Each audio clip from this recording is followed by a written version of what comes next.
Welcome back guys, the Silver Surfers channel, and as promised, I'm ready to start making some videos. So, you know, in the past I thought maybe I'll just do onesie twosies of some of the things that I've got, but one, that can take a very long time, and two, I figure why not just bunch up the things that are like, so that's what we're gonna do today. Anyway, so as I mentioned, been gone for a while, but was still ordering, still buying things, still hunting, still at auction, so on and so forth. And so I'm kind of back in the paper game, I'm not gonna lie. I've missed my buddies, my paper collecting buddies back home. And well, when I was watching one of those videos is what intrigued me to obtain this bad boy right here.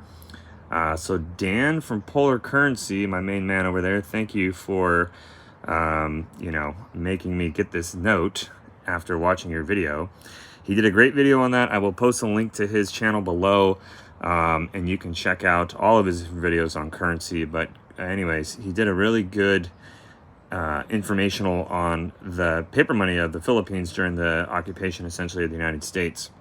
And so fun fact here, this was printed, you can see up top there, at the Bureau of Engraving and Printing, which is the same folks who printed our paper money of the time. And I really like this one because it has Washington on the front there, but it also has this kind of yellowish color. This is not the best picture in the background here, or the best note, I should say, for showing you guys this, but it kind of reminds me of a Technicolor, the 1905 Technicolor note, which is a heck of a lot cheaper.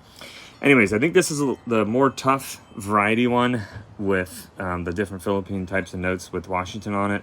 There's some other variety ones as well that look similar to this, but they don't have that background. I also believe this is the oldest one, correct me if I'm wrong, of this design type. So anyways, 10 peso. I had to get it to add to my Washington collection. The next one we got here is going to be the 1862 Bullion Bank. This is out of Washington, D.C. You can see the cashier's signature right there. That's probably the president of the bank signature, I would imagine. Some cool, interesting vignette up there in the corner and in the center.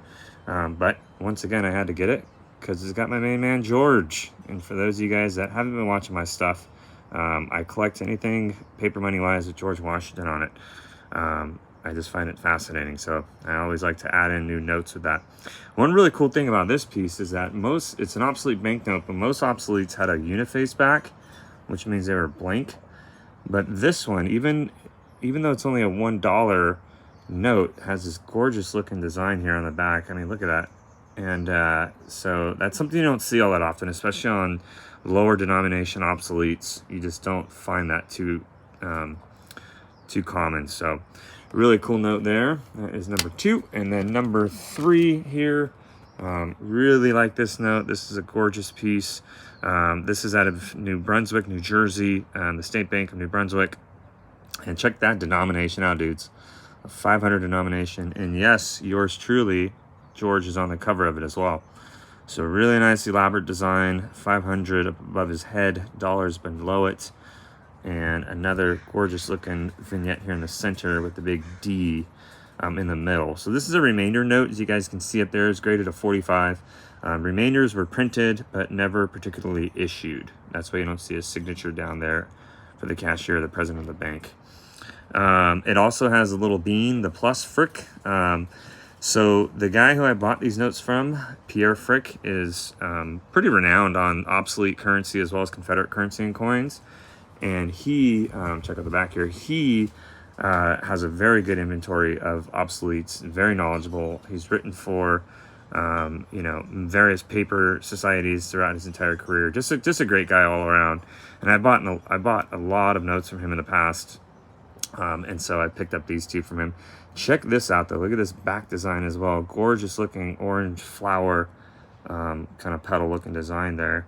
Again, not a uniface, which is fascinating to me. So that's what I got so far. You know, there's a lot of other obsoletes out there. I bid on some at Heritage and ended up losing, unfortunately.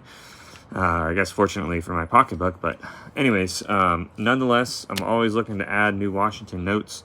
And yeah, just wanted to share with you guys what I got. And thanks again for following me, keeping up with my channel throughout the time that I was gone. And until next time, I will catch you guys on the flip side. Silver Surfer is out.